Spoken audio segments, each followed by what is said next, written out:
All right, so here we are in day 3 or lesson 3 of your journey in Fudoshin Kenpo Jujitsu, and we're going to look at the Fudoshin Kenpo Jujitsu salutation. The origins of this salutation come all the way from China. So hundreds, thousands of years ago, the original martial artists would put together salutes and salutations either so that they could recognize each other, or so when they went into a school, maybe they would challenge the instructor of the school, or maybe they wanted to let them know that they come with respect and they're here to learn. So it has a real rich history when you go behind it. I've changed some of the meanings of the salutation so that way it fits our times, our intentions, and our purposes. You know, decades ago, most martial art creeds and salutations would always present a moralistic code where they are coming unarmed. And that's just something that we don't have in the Fudoshin Kenpo Jiu-Jitsu system. We always prefer to have a weapon, and if we don't have one on us, we know how to find and utilize improvised weapons. But we do hope and pray for peace. So we've just made a minor when we're teaching what all these elements of the salutation actually mean. So let's go through this real slow. It's going to come in 2 parts. A salute is the first half. Second half is going to be a complete salutation. So the first half, which is the salute, I bring up my fist, which represents my warriors, my ability and willingness to fight only if forced to. And if this comes up, this represents scholars, politicians, leaders with good intentions. Okay, so they come together, and then as I step forward, I put my other foot out into like a cat stance and I push this forward. This is a sign of respect for our ancestors. And I'm talking country hopping ancestors.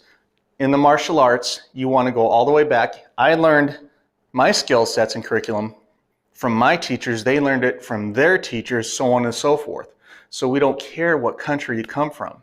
We're just happy that thousands of years ago, someone began training a self-defense system or martial exercise system to their folks. They taught it to their people, and however it happened, it has now worked its way around to us. So wherever you're at, you're showing respect to your ancestors.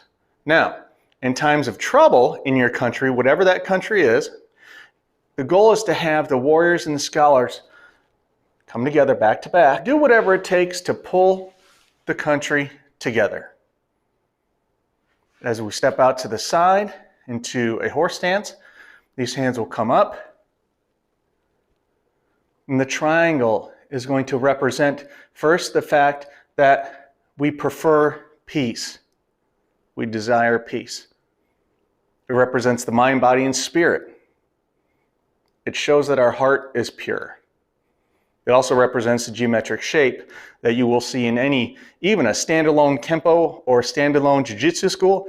They always use the triangle. So obviously, we're a blend of the two. We're using the triangle. Now, as you bring your hands back down, you're going to go back to your warrior and your scholar. This position shows that my leaders or my scholars are showing their willingness and ability to fight to the world or to whoever they are in front of. This would represent concealing that treasure. Having this ability is a treasure. You put it in front of your heart, again, to show that your heart is pure. Now our hands are going to move into a praying position, because if we're forced to fight, I pray for the both of us. Then I want to show praise to the heavens.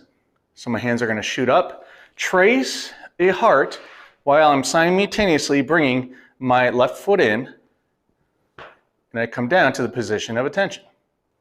Then I bow, and that's how I close out the salutation. So, today we learned the salute and the salutation. Yesterday, we learned the Fudoshin Kenpo Jujitsu pledge. The day before that, we learned the martial arts student's creed. All of these things were created by instructors hundreds and thousands of years ago. We've just tweaked them throughout time so that way it best represents our needs. So we always want to give the respect to those who came before us. That being said, Let's get on with the rest of class. We also have our knee strikes. Just practice throwing knee strikes, and depending on your situation, if you have somebody's face, you pick it right up. If I'm throwing it into their body, into their groin, I'm throwing it inward and upward just a little bit, okay?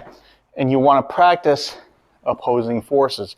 So I'm throwing my knee in this way as I'm doing a little twist. So get used to that.